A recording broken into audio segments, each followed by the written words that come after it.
Salve, salve rapaziada! Sou o professor João Pedro e hoje minha fala são algumas dicas pedagógicas de como estudar a nossa língua portuguesa de maneira mais adequada.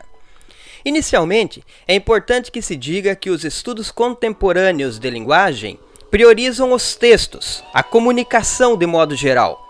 Portanto, é evidente que o mais importante é aprender a ler e compreender de maneira competente os mais diferentes gêneros que existem. E todos sabem que isso não é uma tarefa muito fácil, pois o maior problema diagnosticado por todo mundo é justamente a interpretação. Entretanto, não há receitas ou fórmulas de como melhorar isso. Só se sabe que é preciso praticar e refletir sempre sobre as linguagens de todos os jeitos. Então, não adianta ficar apenas nas lamentações. É preciso fazer de todas as situações um ambiente pedagógico.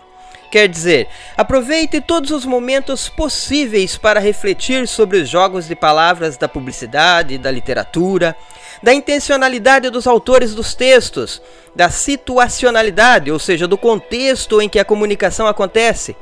Procure sempre ver e ouvir o que é dito, mas também preste atenção no não dito, isto é, no que está subentendido, nas entrelinhas, nos pressupostos.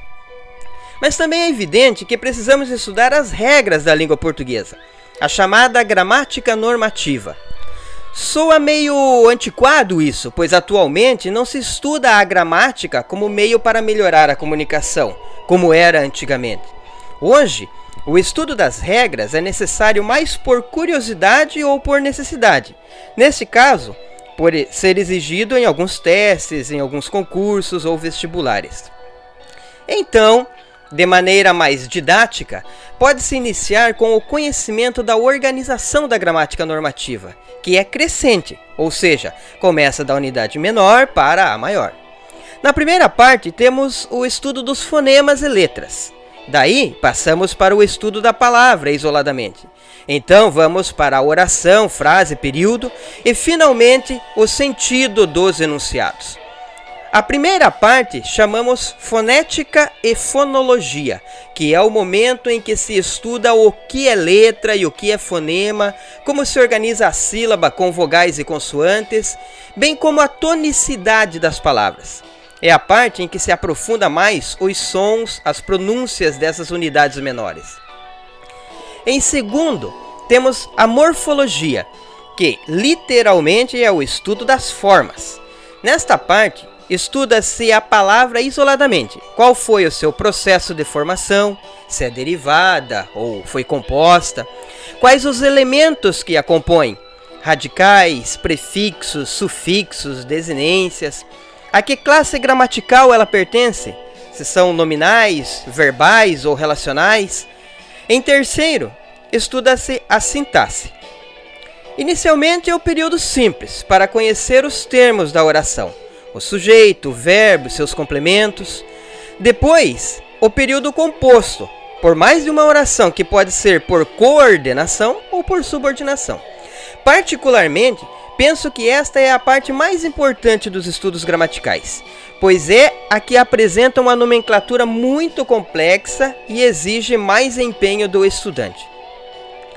Finalmente, temos a semântica e a estilística, que estão mais relacionadas ao sentido do que é produzido.